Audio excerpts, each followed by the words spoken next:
Bueno, antes que nada un saludo, compas, compos de la facultad, que saliendo de clases o volándose unas cuantas horas de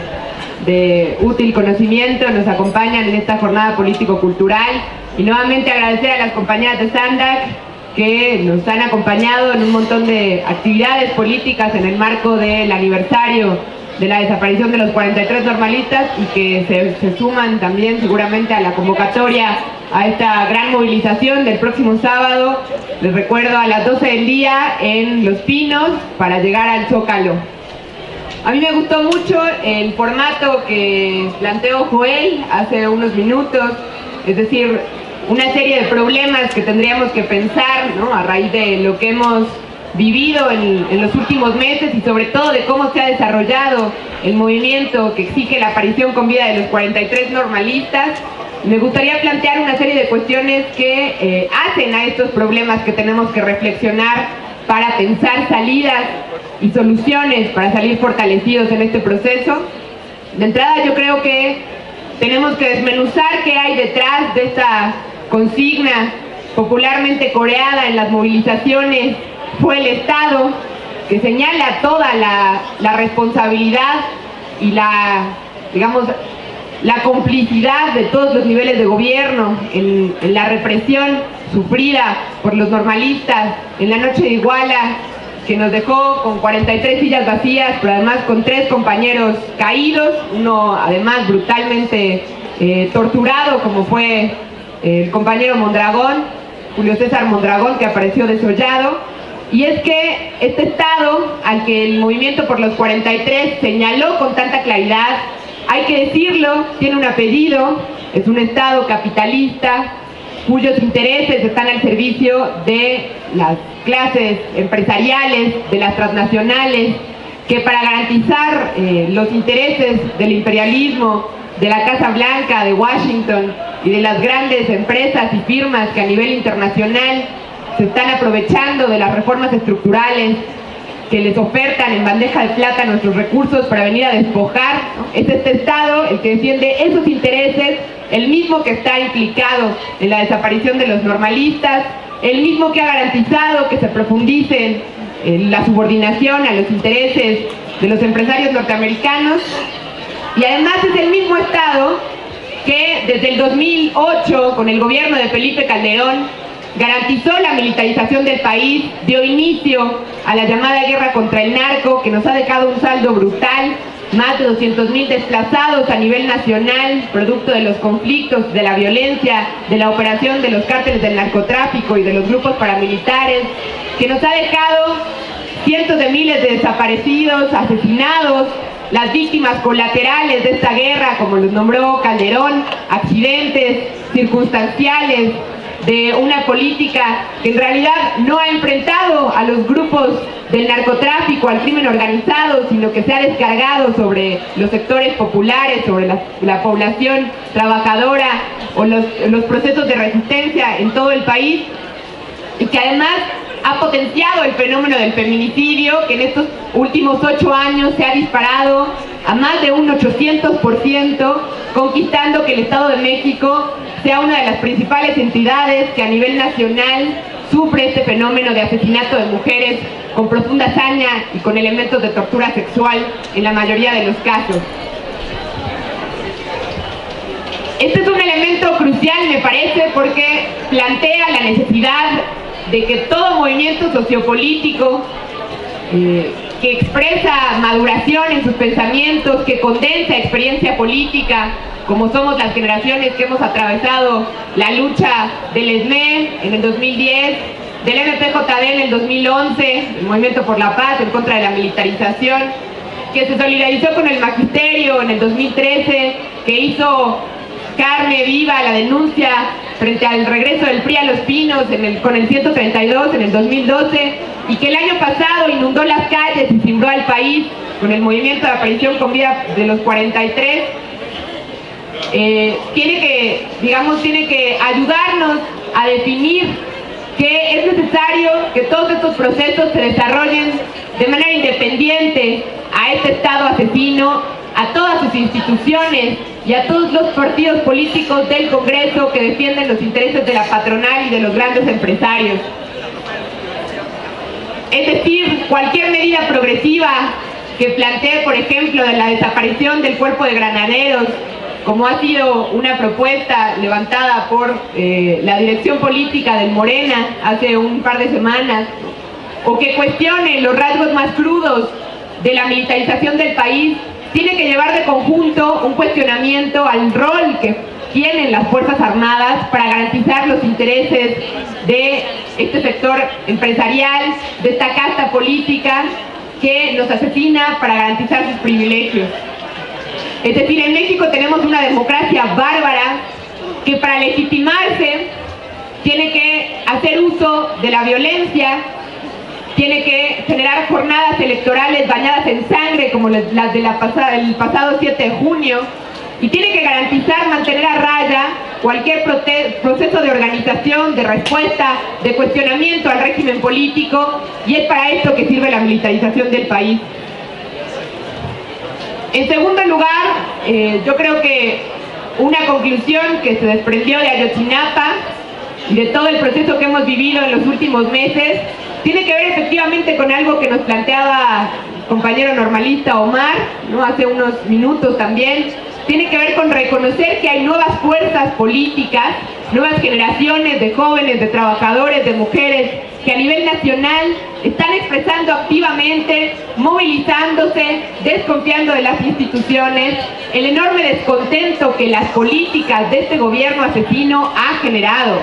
Es decir, que tenemos que reconocer que esta experiencia de lucha concentrada nos ha dejado nuevas fuerzas para enfrentar a este gobierno y a este régimen político, y que la discusión ahora más bien es hacia dónde vamos, con qué perspectiva nos organizamos, cuáles son los mecanismos para que esta organización supere la espontaneidad, se fortalezca, se amplifique a nivel nacional y potencie nuestra capacidad de incidencia en la realidad política. El 20 de noviembre, uno de los días cúspide del proceso de Ayotzinapa, donde vimos una de las movilizaciones más grandes, con 500,000 aquí en el DF movilizándonos, pero además con réplicas a nivel nacional, movilizaciones muy importantes en la mayoría de los estados, que permitió no solo que saliera el movimiento estudiantil como lo veníamos haciendo ya en años anteriores, como bien dijo Joel, sino que además se incorporaran a la lucha sectores que vienen enfrentando la represión del gobierno desde hace mucho tiempo. Fue un espacio que nos permitió confluir con comunidades en resistencia contra el despojo, fue un espacio que nos permitió reconocer que hay sectores de la base, de trabajadores en sindicatos charros o en sindicatos democráticos, pero que no son combativos, que también tienen descontento y que también están comenzando a sufrir cambios en su subjetividad, en el ánimo de lucha, en la disposición a organizarse, y que ese 20 de noviembre tuvieron un primer ejercicio de paro nacional, en particular en la base telefonista, que si bien no fue una convocatoria profundizada, preparada desde abajo para garantizar que fuera una jornada que paralizara las telecomunicaciones a nivel nacional y en la zona metropolitana, fue un primer elemento muy importante que tendríamos que discutir cómo desarrollar, pues no es menor que uno de los mecanismos, de los métodos de lucha que el movimiento estudiantil levantó consecutivamente durante el año pasado, fueran los paros escalonados. Este método de lucha, que en realidad es un método muy anclado a la tradición del movimiento obrero y de la clase trabajadora, lo que expresaba era la posibilidad de concluir en la acción con un montón de sectores organizados, un montón de franjas de la población descontenta frente a esta situación y frente a la violencia, frente al hostigamiento a los luchadores sociales, que tendría que ser una iniciativa que pensáramos en cómo desarrollar, que pensáramos en la posibilidad de levantar nuevamente una jornada de paros que no solo involucrara al movimiento estudiantil, sino que involucrara a otras franjas de la población, que pudiera ser efectiva una acción global, una jornada de lucha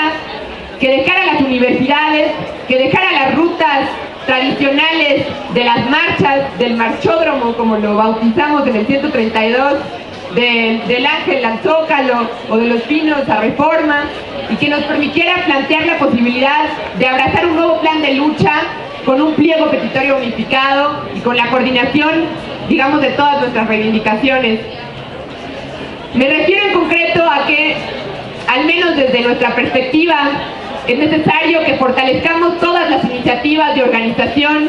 que se están dando espontáneamente, embrionariamente, en distintos centros de trabajo, como bien expresan las compañeras de SANDAC, o como han expresado también compañeros del Sindicato Único de Trabajadores de Honda en el Salto Jalisco, que han sido reprimidos también por pelear por un sindicato independiente, un sindicato democrático, o como compañeros del Sindicato Nacional de los Trabajadores de la Caja de Ahorros de Telefonistas, el CENCAT,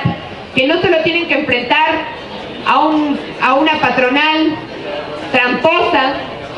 como Carlos Slim, sino que además tienen que enfrentar los mecanismos represivos de la burocracia sindical, porque su jefe directo es el líder sindical, Francisco Hernández Juárez, quien en una de las centrales sindicales más grandes del país, la UNT, se llena la boca de palabras combativas, diciendo que se solidariza con Ayotzinapa, diciendo que es un sindicato que garantiza los derechos de sus trabajadores, mientras en la caja chica explota, despide y reprime trabajadores que denuncian hostigamiento sexual o que pelean por mejores condiciones laborales. El objetivo de poder aportar a que estas luchas se desarrollen tiene que ver sobre todo con que nosotros consideramos que tiene que ser la clase trabajadora la que logre concluir con estos procesos de lucha que hemos venido enfrentando en los últimos años y que logre potenciar el alcance de estas protestas por la vía de la movilización y por la vía de sus métodos de lucha históricos como el paro nacional. Tiene muchos años, en realidad tiene bastantes décadas, desde 1936, que en México no se ve un escenario más similar a la huelga general, pero que consideramos es uno de los mecanismos más efectivos para cambiar la correlación de fuerzas y para imponer un programa con nuestras reivindicaciones. Porque las vías para, digamos, resolver un problema que nos plantea un régimen político que es irreformable, nos llevan a reconocer que no hay posibilidad de solucionar esta problemática si no es sobre la base de aplastar el régimen político y de sobre sus cimientos, sobre sus ruinas, desarrollar nuevos proyectos que garanticen los intereses y las condiciones de vida de los sectores populares y de los más golpeados de la población. Por último, quiero sumarme al llamado que ya hacía Armando, que me parece muy importante, que tiene que ver con qué respuesta damos nosotros desde el movimiento estudiantil, que tiene que ver con sumarnos a la reflexión de la necesidad de la organización estudiantil permanente, representativa y democrática. Una tarea que nos toca a nosotros como universitarios resolver, que yo creo que podríamos plantear en un espacio unitario, un encuentro metropolitano, en donde estudiantes de distintas escuelas, confluyendo con otros sectores en lucha, planteemos la posibilidad de desarrollar estructuras que nos permitan enfrentar el ataque para que no nos agarre desorganizados, durmiéndonos en los laureles, y para poder tener una respuesta más efectiva, por ejemplo, a sucesos como la brutal represión que se vivió ayer en el plantel del CCH Vallejo, o como a situaciones tales como la imposición en rectoría y el recorte al presupuesto, que, digamos, es un ataque rotundo a la base estudiantil combativa de la UNAM. Para cerrar, solamente quiero plantear una pregunta más al aire: la necesidad de que, frente a alternativas reformistas que se están levantando a nivel nacional, pongamos sobre la mesa la posibilidad de construir un instrumento político que levante un programa de independencia de clase frente a los partidos patronales, frente a los partidos del Congreso, frente a las instituciones de este régimen asesino, que se juegue a fortalecer los procesos de organización por abajo, a potenciar los espacios de acción colectiva, y que pueda plantearse la perspectiva también de conquistar una alternativa, un programa anticapitalista para resolver las problemáticas más sentidas de la población mexicana, y socialista, pues en particular, sin la ruptura con los lazos de subordinación al imperialismo estadounidense y sin el control de los centros productivos de la economía nacional, va a ser muy difícil poder garantizar un camino que permita llegar a estos procesos de lucha a buen puerto. Yo con esto cerraría para dar algunas ideas.